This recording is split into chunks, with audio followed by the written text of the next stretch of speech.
People are realizing, let's be honest, before I had the kids, it was too much. Okay? Like it was too much. But then when you have the children, it's a physical, mental, emotional, and you can't pretend anymore. You have to be selfish. You have to reprioritize. You have to recenter yourself, and you should not feel bad about it.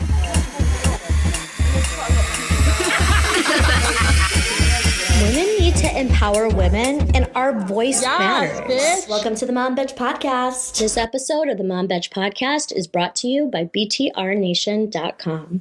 Hey there, amazing mamas. Are you ready to spice up your snacking routine and add a dash of fun to your day? Get ready to rock your taste buds with BTR Nation. Imagine this. You are juggling a million mom tasks and suddenly hunger strikes. But fear not, because BTR Nation is here to save the day. If you go to BTRNation.com right now, you can actually take a snack quiz. It is the coolest way to discover snacks that will make your mama heart sing. Are you fruity, chocolate, nutty, or maybe you're a combination of all of them like me? All you do is answer a few questions and voila!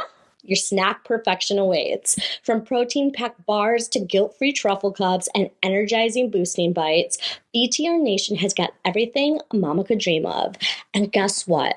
BTR Nation snacks are crafted with clean, wholesome ingredients, ensuring you snack like a mom boss and feel fantastic while taking on the world.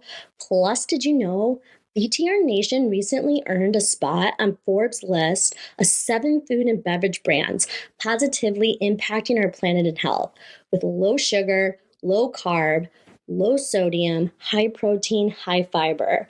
So what are you waiting for?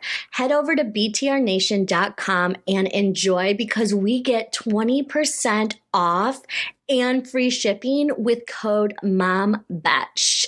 That's 20% off and free shipping with code MOMBETCH. Oh, hey, Betches. Welcome back to another episode of the Mom Betch Podcast. And today we have 3 of us. Uno, dos, tres. We have Tina Cartwright, and I am literally flipping my lid because you are hashtag goals, which is such a millennial loser thing to say now that I'm thinking about it, but I'm a millennial and that's okay. But like, you are like dreams to me. Okay. Like when we first met for an intro, I was just like, you're beautiful, you're educated, you're smart, you just breathe happiness, and you're just amazing. Anyways, before we dive into today's episode, I want the audience to get to know you a little bit, because you are rebranding motherhood in a way that I think is really, really, really refreshing. It's very like trusting. Like you kind of just want to lean in and just be yourself when you're around you. Tell us about Tina. Oh my gosh, I'm so happy to be here. Tell me about Tina. So it's so funny to even hear you say that, because I feel like I've just really come into my identity and like a space that feels really authentic to my core recently. You know, it's so funny. Like as you think about all the different names you've had over the course of your life, I just started going by Tina like 2 years ago. And my name is Christina. Okay. My government ID name, but it just never felt like me. And when I left corporate America, I was Tina Cartwright, and that just wasn't like my stamp anymore. So we mixed it up. Love it. And I always felt like Tina was more me. Anyways, I digress. But really about me is I spent a really long career in corporate America. I was in at a top global CPG company, Procter & Gamble, for 16 years, building billion-dollar brands, Olay, Pampers, Old Spice, Secret, Gillette. I was on the Gillette brand for a really long time. And in my last role, I had a really interesting gig where I got to create new to the space brand. So the last brand I launched at Gillette was a male facial hair brand, which was really exciting because it was such a pivot. But it still wasn't enough. Like it wasn't like lighting me up from the inside out. It wasn't my unicorn space, as Eve Brodsky would say. And I just knew something had to shift. And really when I had my first child, that was the breaking point for me. Like, oh, this is crazy. I can't even function in corporate America. Like corporate America always felt like I was like on a treadmill with a 18 cylinder, like vehicle on my back, like strapped with like 40 people all trying to fight against me and trying to like be competitive, all while you're being reminded that like you don't even know what you're doing and you're probably gonna like drown in this thing of water you're trying to swim out, and you're like not even like, what are you doing? And it was just like this space I couldn't exist in anymore any further. And I had an opportunity to jump ship, go into a startup world, and work at a startup who was really all around putting moms back to work. And I think that's where I really started honing in on this motherhood arena and realizing like, oh, I'm really interested. Like I was feeling drawn like into this space around moms, around motherhood, like just talking all things mom, you know? And then I was on this project. I was a consulting, I am a consulting producer on a docuseries that was in development. And I was talking to my director, and she's become one of my best friends. I think of her as mom goals, actually. It's so funny. I say it all the time, goals. And she and I were talking. At the time, I'd been laid off from my startup gig, which is like par for the course in Startupville. You're there one day, you're not the next, which is common. And I had a 7-month-old newborn. My second just had been born. We just moved out of the city into Maine, in this 300-year-old house that was like a crazy DIY, like insane project, that was overwhelming in itself. And my husband had just like gotten really super injured. He like broke his back, like oh my on the stairs. And like carrying my daughter, he like saved her life. It was one of those like dad goal moments where it was a crazy, we can double click into that later. But it was a really crazy moment. It was a seismic shift, like pivotal point. And I was on the phone with my girlfriend, and it was late night, and she was like on set doing all the things and still had time to call me. And she's like, all right, so I know we lost our job earlier this week, but like, what, like, what's up? Like, what are we going to do? And I was like talking through it, like what I want to do, what feels good. It was the first time in my life anyone's ever asked me, like, what do I want? And that was like a hard question to answer at first. And we just started talking, and she's like, okay, cool. You're on this series. What do you want your role to be on the series? And I said, well, as a consulting producer, it was a show called The Fourth Trimester about motherhood, the real trimester, right? Where all the stuff really happens, but nobody tells you seriously anything about that like really pivotal point in your gestation journey. And she's like, what do you want to do? I said, well, I want to rebrand motherhood. And she said, cool, do it. All right. And what? I said, what? Like the patriarchy still had me in its invisible shackles. And I was like, oh, I can't do this by myself. Like, you have to come with me or it can't be done. And she's like, no, batch, do it. And then I did it. And shortly after, I'm trying to think of like how much shortly after, it was like August. Like in November, I decided to finally like do it. You know, I had the toolkit. I've had 16 plus years of building $1 billion brands, launching them at the biggest global retailers, calling on Walmart, CVS, Costco, Amazon, Walgreens, Target, all of them. And so like I had the playbook, but this time could I do it with no restrictions, no barriers, from a place that was like from my soul, and like make it successful. And frankly, my mantra is I just believe in myself more than any other human or being on this planet does. And I just believe in my untapped abilities and my potential and like what I know I have in me and what I know I can give to people and what I believe from my soul is my like true superpower and my true unique ability, which is to support, which is to build community and to drive from a place of authenticity. Those are my values. That is at the core of what we're doing at Rebranding Motherhood. We are eradicating sanitized imagery of motherhood. I really felt like that was one of the biggest barriers for me going into the space, becoming a mom. And so that's how I started. I don't know if you asked me for that 20-minute long response, but here we are. Here we are. That was so necessary. I mean, honestly, like what you said about after you had your first child is when you really realize like, okay, I'm not who I was previously. No. Yeah. Like that's like I'm learning it's science. Like and I go back to like an example, it's dark, but like grief. Like anything. Like if you're going through grief, if you're going through the loss of losing someone, you have to basically rewire your brain to function.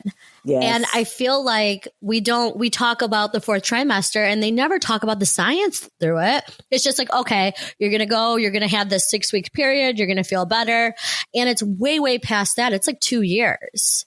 Exactly. So it makes sense how you're like 2 years ago, right? You started to really realize it's probably right around that 2-year mark when you're like, okay, like I'm finally getting back to where I need to be, but also I need to make a change in my life. And then you actually did the damn thing. Yeah, it's crazy. I mean, I feel like I'm still very much in it.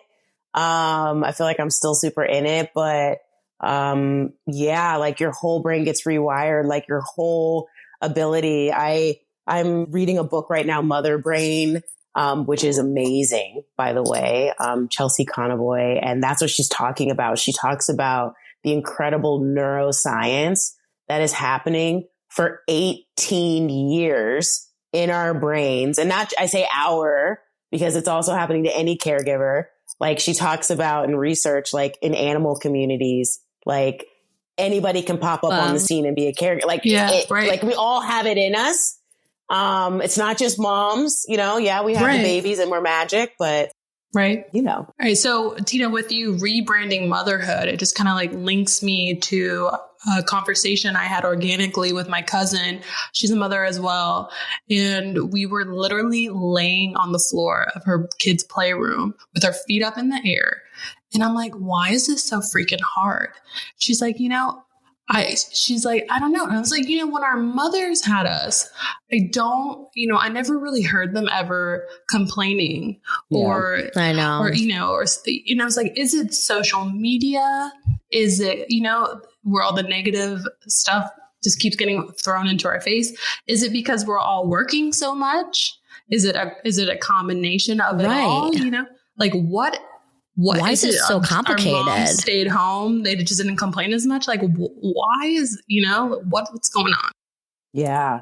I mean, for me, like why I feel like there's a huge difficulty for so many moms is because they live closeted lives. We live in this world where people are so freaking confused by why we're complaining, why we're tired, why we don't have patience for people, why are all of our relationships changing? And like, maybe we seem like, sporadic, or a little neurotic at times, and nobody understands why. And it's because no one really understands what we're going through. And we have all this imagery, this sanitized imagery, which, it's sad. Like, in a lot of cases, there's a lot of people that are mothers that are in this space that are contributing to some of the sanitized imagery and the perfectionism and the judgment and shame that we're adding to it. But I think why it feels so hard is because when you're living a life that's really different, especially one that's like more complicated and dynamic and hard and heavy and confusing at times, and nobody understands what you're going through and has no patience and has no resources and has no like educated thoughts or information to contribute because we hadn't studied it. We didn't care about it. We weren't investing in it. We weren't resourcing it. All these things, it's maddening. It's maddening. It's like, I can't even, I just was writing, I was doing an interview with Needed and they had asked me a question. And in there, I was saying like my visualization of why motherhood is so difficult. It's like so many women, so many mothers, birthing people go into this space and it would be like somebody like the world all thinks that climbing Mount Kilimanjaro or Mount Everest, whichever one you understand, it's one of the tallest peaks in the world, people, okay? Like whichever one you resonate with, right? Like imagine if everybody in the universe just had this understanding that that was easy as fuck to do. You don't need resources to get to the top of the mountain. No one needs to help you. You got it. Damn. And I'm going to give you some tools, but they're going to be broken. They're going to be wrong. And they aren't going to even be able to be put together. they're going to be in like 300 pieces and you're going to only have 40. You only have 40 pieces. Like, could you imagine? It's like, not only are you like having to go through this thing, but then everybody around you is like, it's like a mental Jedi gaslighting, like where it's like, am I crazy? Like, is this supposed to be easier? Yeah. And then the judgment and the shame start creeping in because you're like, oh, well, this should be easy. Everybody around me is like convinced that it's not difficult and that I don't need any more support. And that, like, why does Tina need anything from me? Shouldn't she be able to take care of all 5 kids and have a career and be herself and love everybody around her? Come on. Figure it out. Go do it. I feel analogy. That. Amazing. No, that, seriously. It just makes so much sense. That is so freaking true. Oh my God.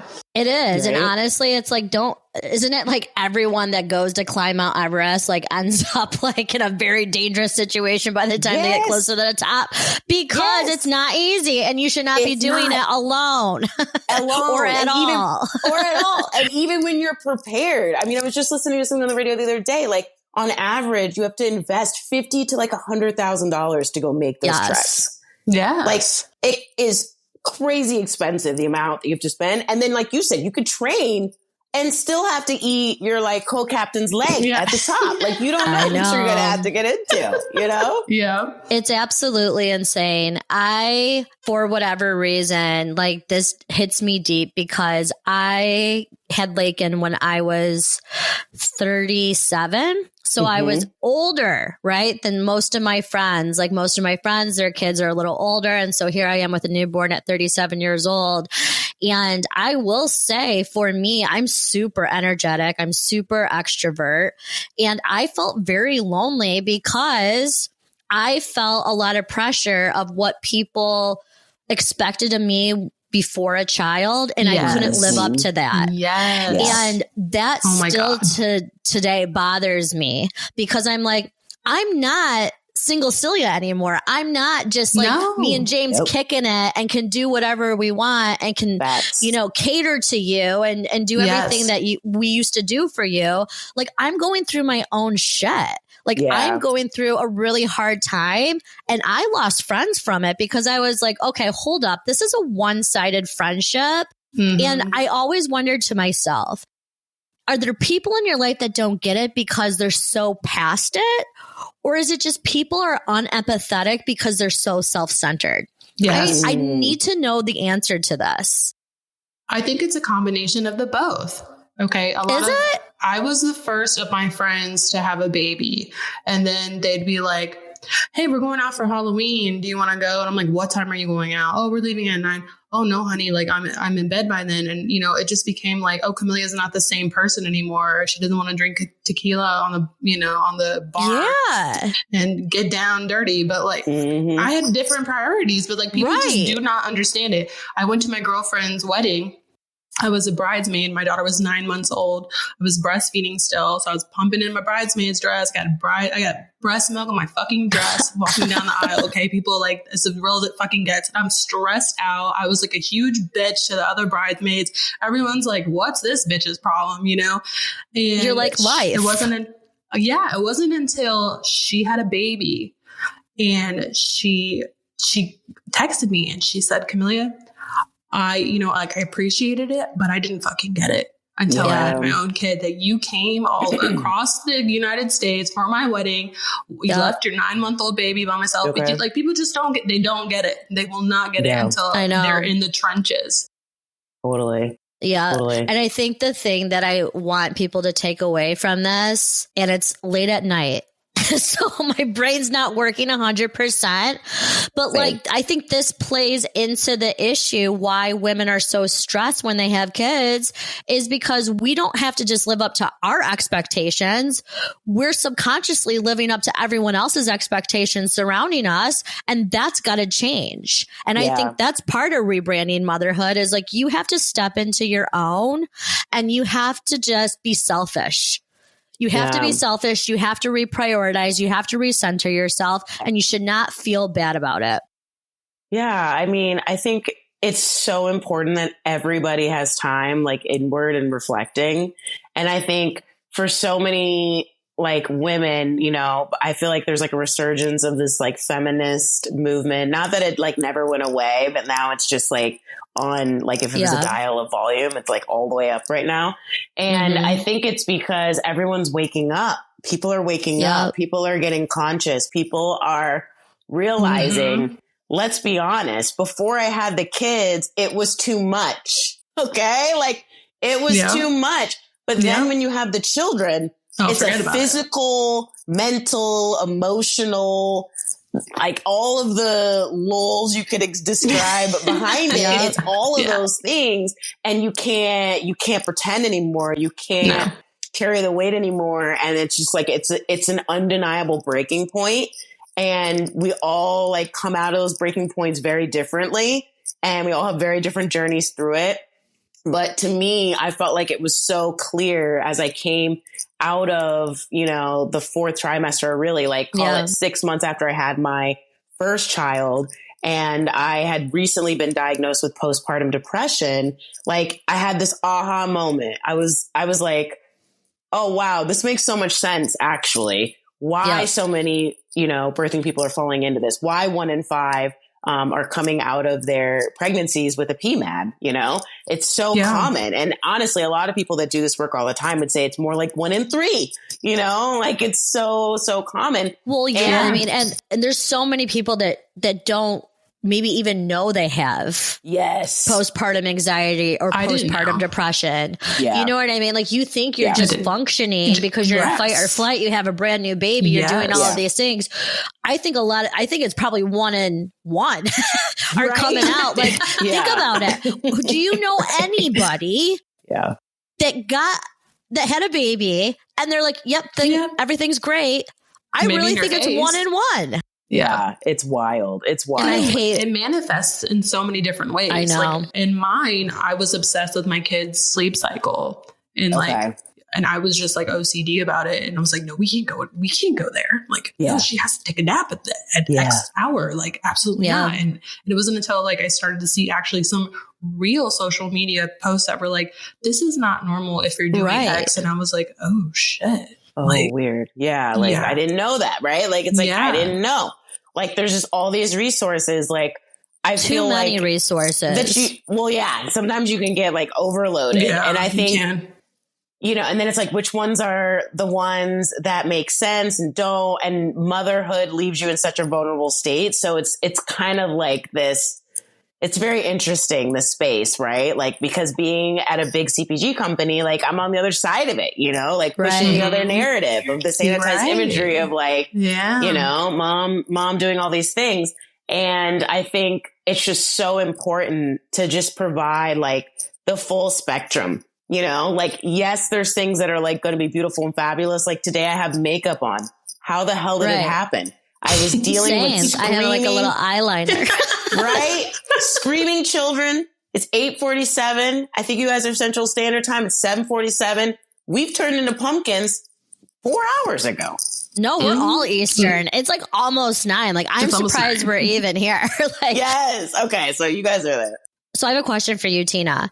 Do you think because you were on the other side of marketing that when you had a child, it impacted you even more than someone else because you were pushing this image that's just like, that's extremely marketed? Well, we need those products. But like you said, like, do you think it de-sterilized you? Because you're like, wait a minute, like I do this all day, every day.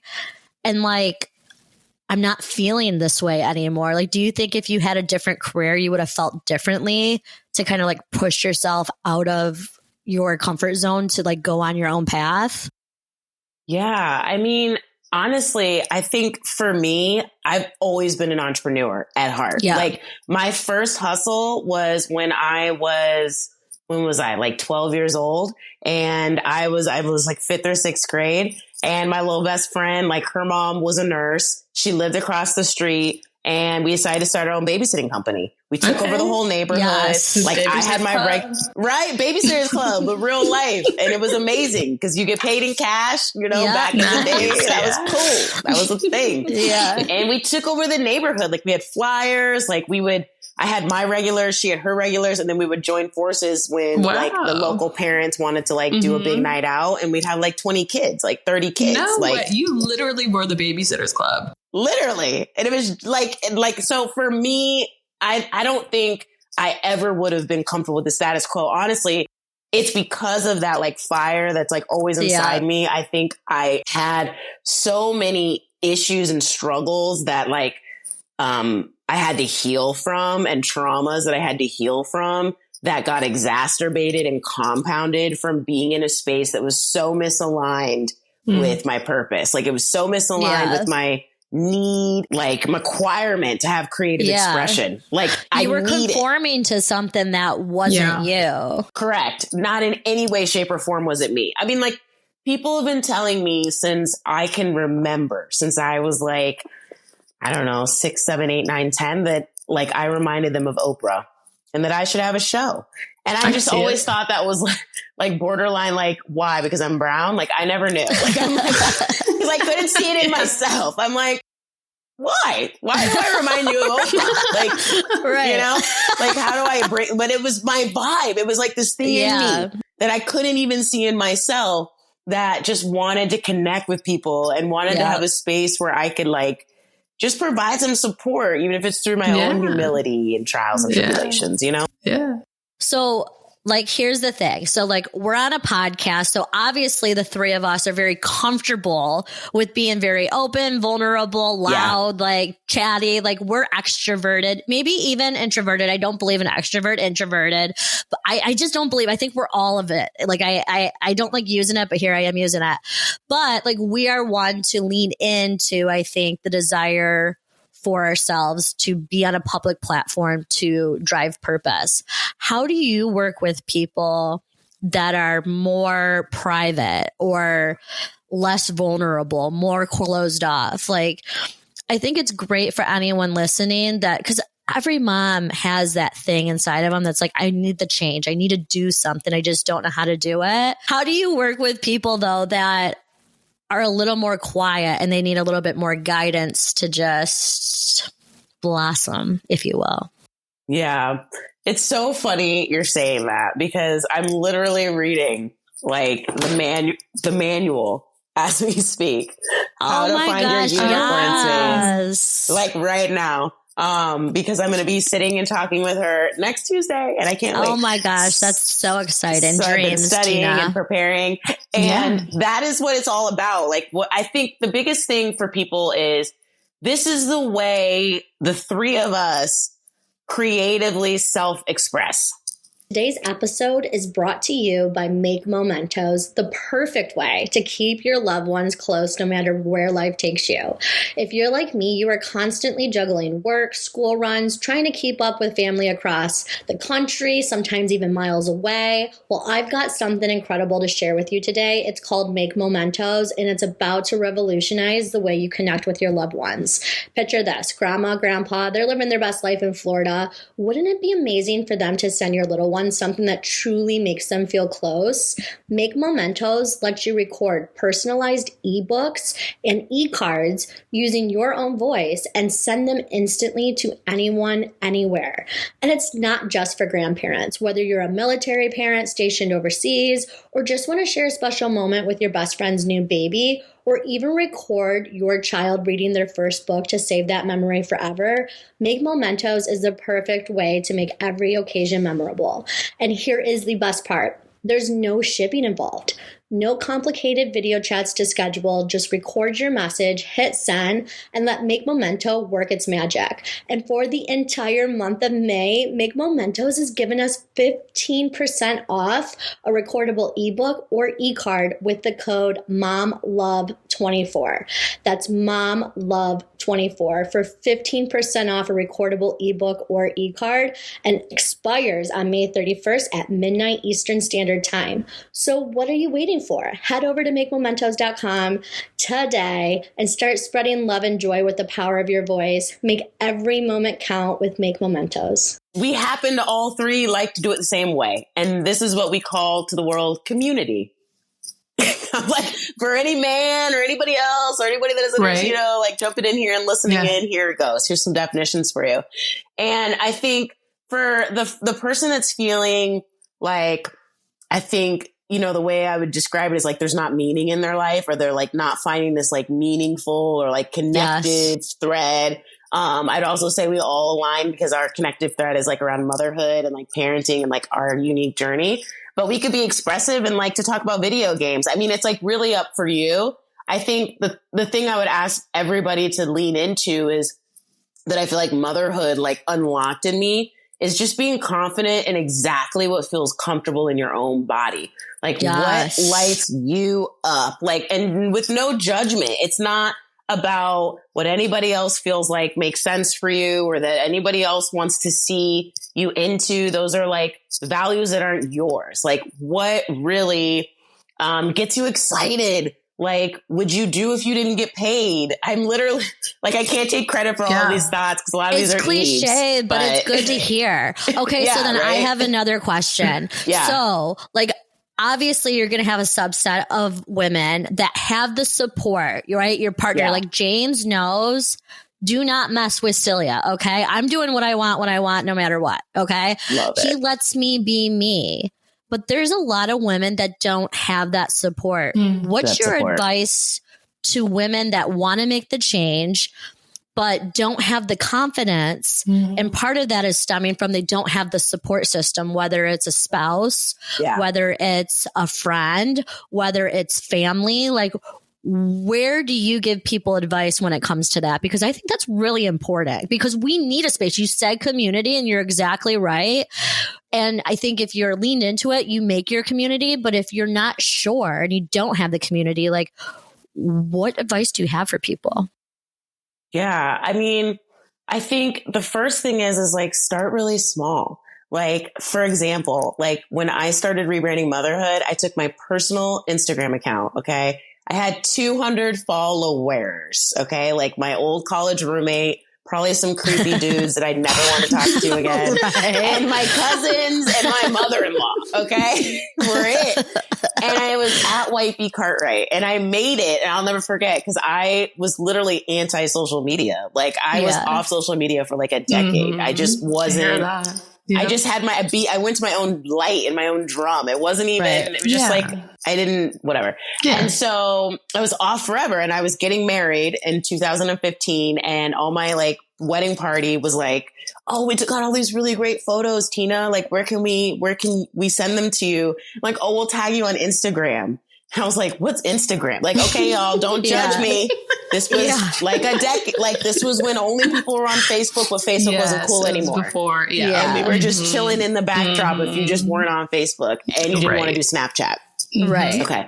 And so, you know, I just like really wasn't on it. And they're like, oh, well, you got to get on it. So it was my wedding day. So that's why I came up with at Wifey Cartwright. So it was literally like the day after my wedding.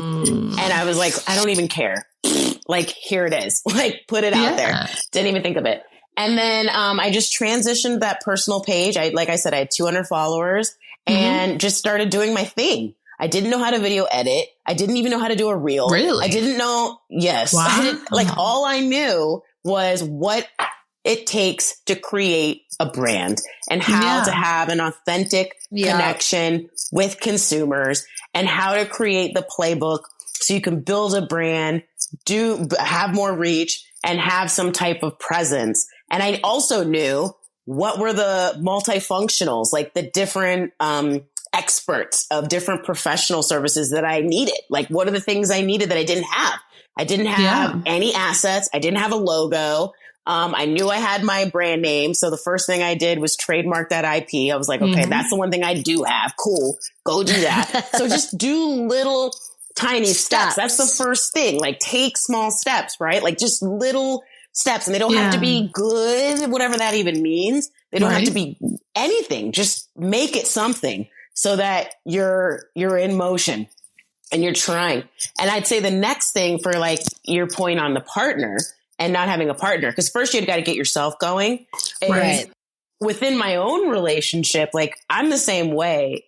Celia, where my husband knows he will never, there's no controlling me. Like the best he can hope for was like helping me understand the power of teamwork. Like, that's about it. That's about all he's going to get. Yeah. And which is important. Everybody, teamwork is very important. Yeah. Survival. Very important. Survival, right? You learn that as a parent. Like you just, even if you think you can do it all and you do it all better, you can't. You can't. And shout out to single parents because man. Shout out to all the single parents out there. Oh my gosh. Seriously. That is work of just, it's a work of God. On another level. And then working. They deserve everything. They're kind of like teachers, just underpaid. Not underpaid, right? Yep. So like the other thing, like from a partner standpoint is like, once you start small and they start seeing that something's happening, I think it makes a big difference. So I was going to say, like, for my partner, like, he knows I'm going to do whatever I want. But it was not just like he was like, hey, Tina, you want 4 hours out of the day to go, I don't know, brainstorm, whiteboard, come up with some cool ideas. You can do it, girl. I got you. Like that didn't happen. Okay. Right. And I would say my partner is like my husband is amazing. He's so supportive, like helps me like figure out my contracts, my deals, helps me brainstorm, help me negotiate. Wow. Like that's really awesome. Oh, he's amazing. He's so amazing, but that doesn't mean anything, right? Like even the best or the worst, I think you just have to start kind of putting some things together and letting them see that it's like you have something to share with them. Like I could say, hey, like you don't get it. Well, I got 25,000 followers now. So like, could you like give me 1 hour so I could like, have a meeting? I think that brings up the best point. Is if you're expecting someone to read your mind and what you need, stop. You need to tell people what you need. I know, Cammie, you're the same with JJ. Absolutely. I am 100%. Like, I'll have friends that'll be like, oh my gosh, you're so lucky you married James. Oh my gosh. No. Right? No. Right. No. Exactly. If you want James, you just want to marry me because I'm the one getting shit done. I'm the one telling James what we're doing. Okay. That's why he looks good. If you want James, you can take James, but you guys are going to have a pretty boring life. Okay. Exactly. You have to tell people what you want. You have to tell people what you expect. I think. And if you don't have that support, you need to look at why. Yeah. And then to build it in other places. Like I feel like, I've learned a lot about boundaries. Like that's a good topic. Right? Like through becoming a mom, because I realized how I didn't really have any before. And that was like fine, kind of, because when you're in your 20s, like whatever. Yeah. Who even needs boundaries? Yeah. Like, please, right? What is that? Yeah. What is that? Like, we're just all out here, like doing it up to the most, like being insane, like just living it up. Lawless right? land. Lawless land. Exactly. Lawless land. It doesn't even matter how it all goes. And I think that is like the biggest thing too, is like with boundaries is like, I've realized so much so of how much more I have to get stuff inward, how much more stuff, like it just can't come from the partnership for it to really yield the benefits that it's supposed to offer, like what that relationship is actually supposed to be like giving me. Yes. And where I need to find certain things from. Like I didn't have that imbalance. I didn't have like a healthy understanding of that prior to having kids. And then once I started having kids too, I really appreciated the benefit of really cultivating. I think one of you all were talking about like changing your friends up, how everybody like mixes up once you have kids, right? Yeah. And like realigning, and like that process is already happening while you're becoming a parent anyways. And I think it's so important to also be like, while we're doing that, like finding these really beautiful new souls and humans that we're connecting with, finding village and support in them. Like, it doesn't have to be somebody that's here with you. Also, it could be a virtual support from afar. I think it's just being open to meeting new people and really leaning into experiences and creating experiences for yourself and having the confidence that you can do it. And I think to your point, like to your brand, that by definition starts to break the stereotypes, right, of what motherhood should be. And you start to define your own. And you were being the change, right? Because that's like one of the biggest issues. Like we're seeing people like not being supportive, not doing that, whatever. But I tried to start turning the wheel. Like if someone at work is pregnant, I'm like, listen, I'm here. I know what it's like. Yes. You're going to be in deep shit. If you need anything, you need me to watch the baby for an hour, girl, I'm there. You need to vent, scream on the phone, I'm there, because you don't get it right now, but you will. And I'm 100% here. And I think that's exactly what Tina's doing. She's, lighting the fire to just change everything for us. Yeah. You both are so sweet. I just want people to feel comfortable from their most beautiful state, which is like authenticity. Like, I feel like when people are just being raw, like it's so cathartic. I was so like restricted and non-expansive physically, emotionally, mentally, all the things for so long. And I just think it's just so healing to just kind of let that all go. Just let it be what it's going to be. Like take away the pressure to like fit into these molds, to fit into the judgments and the pressure. Yeah. And then you'll start finding all these, like you said, Cam, like you're out there, like just, you'll be able to hear those voices of support a little easier if you're actually turning down some of that other nonsense that's just not helping you. And so within our community, I mean, I'm laying it out. Like this is literally my life. This is what I'm going through day to day within reason, within censorship reason that I can share with everybody that I'm going through. Yeah. But I don't want to be on the camera every day with makeup on, like, because I don't have makeup on every day. Like, I'm wearing the same mom clothes for 3 days in a row. Like that is my life. That's like, no, like if we brush our teeth, like we're going back to the basics, right? We're going out. I just had my first shower in like 4 days and I'm on my period. Like, how is that possible? Yeah. Like, no one Amazing. cares. But moms care. Yeah. But moms care. No one around me is like, oh, maybe you might want a little break. You're like menstruating. Like, is that like bothersome? Yeah. Okay. So talking about expansion. Okay. I want you to tell us, because obviously you've taken this journey and it's led you to a lot of incredible things. Like you have a lot coming up. Like what is happening right now for Tina? Like what, like everyone's going to start following you, obviously. But like, we want to know, like, what is happening next for Tina? Yeah. Okay, I need to know more about like what you're doing in the next like few weeks, months, everything. Yeah, like you have so much going on. It's like I'm like literally going to be virtually living through you. I love it. Oh my god. Well, like, what do I have coming up in the next? So in the next few weeks, I'm going to be in New York for a few events. So I'm really excited. We're going to be holding space to really have this, we're calling it gritty parenting. And it's really just all about what I feel like is missing. Like you can already see the theme. Like for me, it's about bringing light to the things that are missing that are so poignant in my psyche and ecosystem daily. And for me, what I've always worried about is it's like this lack of information. I've always loved to learn. I love to take in new information and just internalize it.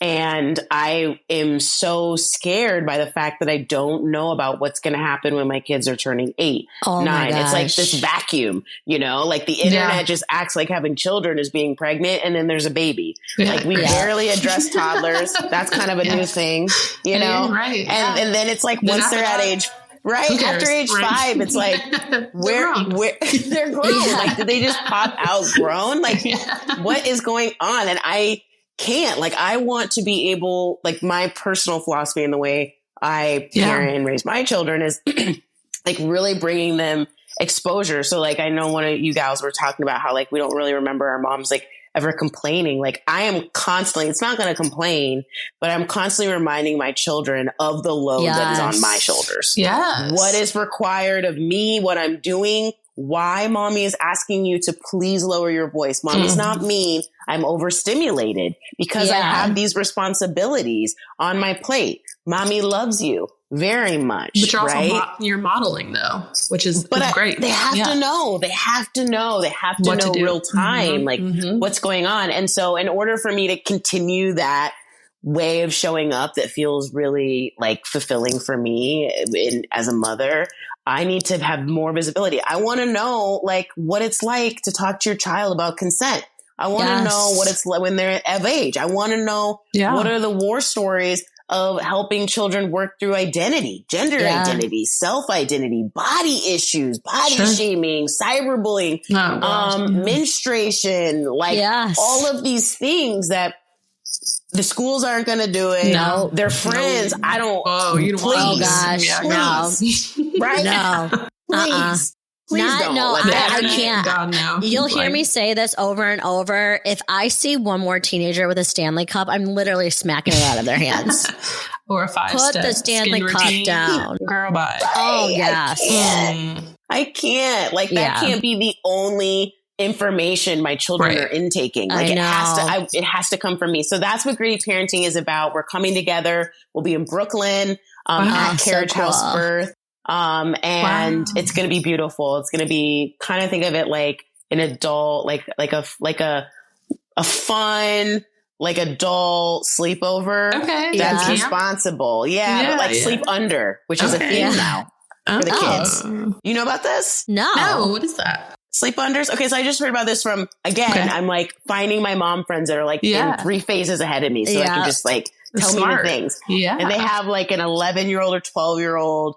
So like middle school and the elementary phase are like their kids. And the new thing is probably like post-pandemic type vibe, but the kids will have a sleepover. They do all the things, but like you go earlier and then the moms come back at like 11 or the parents come back at 11 and they don't sleep there. I love so it's like a sleep under. So you do all the things like pizza, paint nails, all the things, but then you don't spend the night there. That's great. You go home. Love that trend. Right. I do. I'm with that trend. So like Gritty Parents gonna get like, you're gonna get all of the 411 or whatever they call it. Yes. Is it like a big event? Is there a lot of people? So it's going to be really small in the sense we'll have like 30 people. It's invite only. It'll be invite only. We have some amazing don't show sponsors. Up to the Carriage House. Well, I already booked my ticket. Right. And I'm here. Y'all can come through for sure. But yeah, so it's just because it's really something where the goal is we're going to have more of these. The next one we'll be doing in LA. Wow. And it'll be like on a bigger scale, but we really just I met the founder of Carriage House Birth. We really connected. She's an amazing individual, a doula. Mom of 7. Oh my goodness. 2 sets of consecutive twins. Wow. Goals. Like, I mean, anytime I'm like to literally her, like thinking of her body right now. And I'm like, damn. I know. And she's gorgeous. She's a ex-model. Ex-New York fashion model. And now she's a doula. Like now she's a doula and has this beautiful. See, that is a beautiful life. Did you have a doula? Did you guys have doulas? I didn't even know what a doula was. I had a doula. I had one and she was freaking amazing. Life-changing. Yeah, she was for a me. badass bitch. How did you find your doula? I actually found mine from word of mouth. My chiropractor used her. Okay. He said she was the best of the best. And they had one for their first birth. The second one was way better. And I was like, okay. He's like, you need her. And I met with her for coffee. It was just instant vibes. It was instant vibes. I mean, that's how it was for me. Amazing. I went online and I was interviewing different doulas, and I had one that I was like basically going to pull the trigger with, which is probably not like the right way to say it. And then as I'm getting closer, I'm like, I don't know what it is, but something inside of me is saying no. And I just went on a whim and I went online again, and happened to me Khalifa, and I knew instantly. I was like, I will follow you through a burning building. Yes. Yes. And my experience having a doula, and I wasn't doing it naturally. I think that's a misconception is if you do it natural or this or that, like they support you no matter what. James and I, to this day, say we do not know what we would have done without her. Nope. Wow. She took care of me and she took care of him. Yeah. And it allowed us to have the most beautiful time together because we had the additional support. And she really pushed me to know my rights, to ask questions, to know the risks. And I felt, and I got, remember, like I had gestational diabetes, I'm geriatric, I got postpartum preeclampsia right after. I don't think I would have been able to do that without her. She educated me on everything that I did not know I needed. Yes. Yes. Mine came over and did a whole hour-long presentation in my house. So I think that's incredible to partner up with like a doula organization, especially one that might be big in New York and take that national, because that is one thing that anytime someone says, what's the one advice you give to someone that is pregnant? Get a doula. Get a doula. Because they have postpartum doulas, y'all. Oh, yeah. I didn't even know. Like, to your point, they're like, they like Chanel, Portia educated me on this, which is a doula is someone that centers someone. Yes. And to have that power, like, so put that in your mind, mamas, as a definition. And then there's all these different kinds. Like you said, one to help you even through pregnancy, post, during, and all the things. And you don't have to have a home birth or deliver in a birthing center just to have doula. Yes. And they help you through miscarriages as well. They do. A lot of people don't know that. See, I didn't know that. Yes, they'll come with you if you have to get the procedure. The procedure at the hospital. They'll come, they'll hold your hand. They're there to check on you, your mental. They do it all. Wow. My doula, after she came to my house twice, she made me tea. She made me a bath. It was just incredible. I'm excited for you, especially I think that's going to be awesome. And then you put up the book. What's the book called? Because I feel like everyone's this is going to have to be our next book club book. Yeah. Oh, you have to do this as your next book club Find Your Unicorn I love that. Let's do that. And then this is from the author that everybody knows of Fair Play. Right? E. Brodsky. Fair Play. But she just so brilliantly, I just absolutely love the book. I read it last weekend. Again, like just getting myself and my mind together. And it's just amazing. It's such a good resource. Such a good resource. So yeah. This just sums it up. Like you have done what I think all of us can do if we believe in ourselves. Yeah, and I think that's what's incredible about you. And that's what's incredible about rebranding motherhood is, you know, that like, okay, let me say this the right way. You're making sure everyone knows you do not have to be that special. You just have to be special for yourself. Yeah. And then you can do anybody has it in them. Like you have the power within. If Instagram doesn't teach us that, I don't know what it doesn't teach you. Like some of the stuff that comes in my feed with 1 million likes, like it's dealer's choice. Like, what do you like in your life? You could like to make cakes with Legos. Is that a thing? Can you? I don't know, but there's an Instagram account and somebody out there with probably like 1 million followers doing it, and they found their people, you know? They found their Lego cake maker. Yes, exactly. Who needs real cakes when you can do that?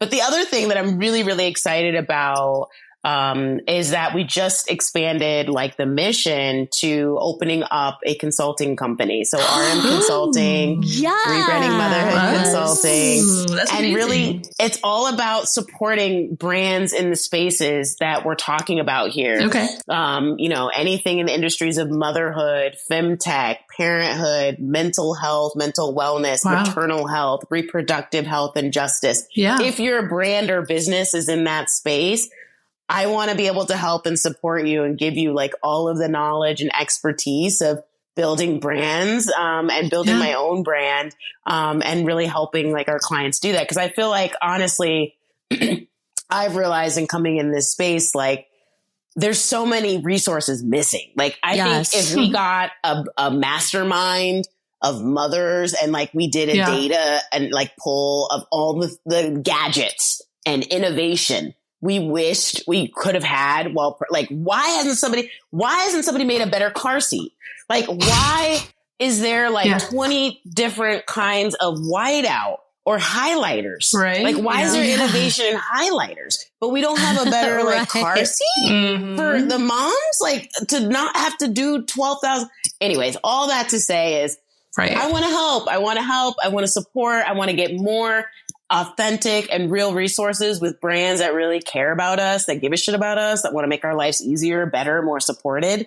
So let's go. Are you going to work from like an idea? Like what step are you helping people? Like just from conception of an idea, or from, I love that question. All the above. So we're going to be expanding to have a full production team. So we'll be able to do fully produced branded content by an Emmy awarded like cinematographer and production team and direction team. We'll also be able to do brand identity. We can also help you pitch, like create like just a pitch of any sort that you may have to be going after, helping you do a launch. So we've got a huge launch that we've got coming up, which we're really excited about for a really amazing client in the menstrual health space. Oh, cool. And so we can do that, like app launches, website launches. So we did our Rebranding Motherhood website in-house. That was all done on a team in-house. So all the things, it's just like, what do you need to do on your business to basically build your brand, get your brand going further? You can already have a brand, but you're doing something new within that. Or you're just kind of coming up with it. Yeah. Tap in. I mean, honestly, like I will say this, I've done digital for over 13 years. So so making this podcast was a little bit of muscle memory, right? Like the website, muscle memory, like, utilize making marketing pieces, things like that. If you do not know how to do that stuff, it is worth getting a consultant because you will waste much time and hours. And we already know it's so hard to start a business, and so many people give up. And if you're going to invest in yourself, invest in a good consulting.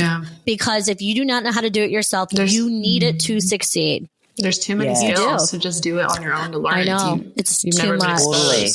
I think that's so incredible. And you're coming from 16 years at Procter & Gamble. Like, you have experience for sure. Right? Like literally the biggest global brand builder in the world, works with all the top agencies. It's just like so much wealth of knowledge and so much wealth of information that I just want to share with people and guide them and help get them to the end result faster. And just get them to where they feel like they're living their most like best self, like doing the work that lights them up. Right. And that's what lights me up. Like I love jumping in and helping brands, businesses. Like that is fun for me. That's never felt like work. That's always felt like what I love to do, like jump in and solve problems. So well, I think that's amazing. I mean, I think that wraps us up. Like, you got to follow Tina because Tina's doing literally all of the fun stuff.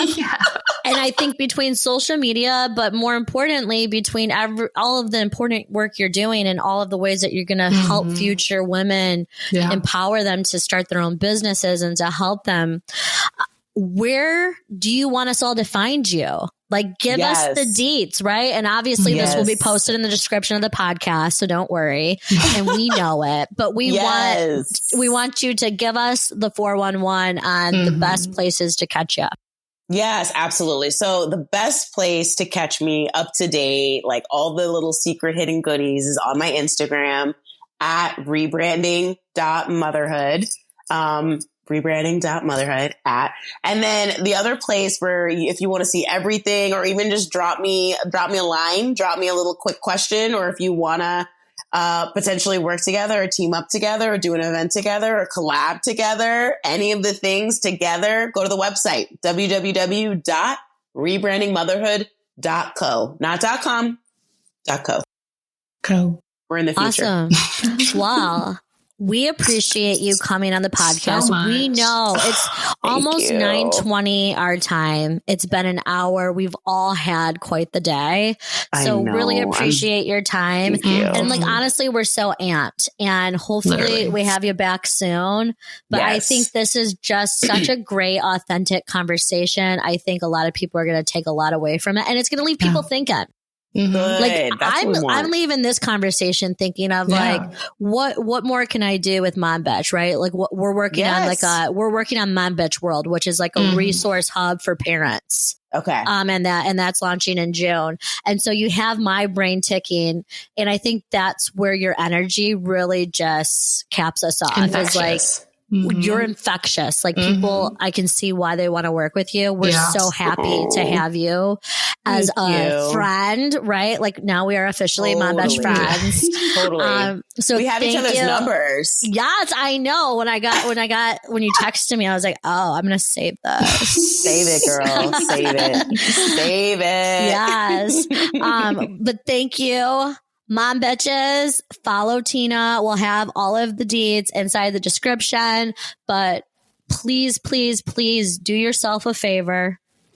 Invest in yourself. Be good to yourself and love yourself. We'll talk to you guys soon. Women need to empower women, and our voice matters.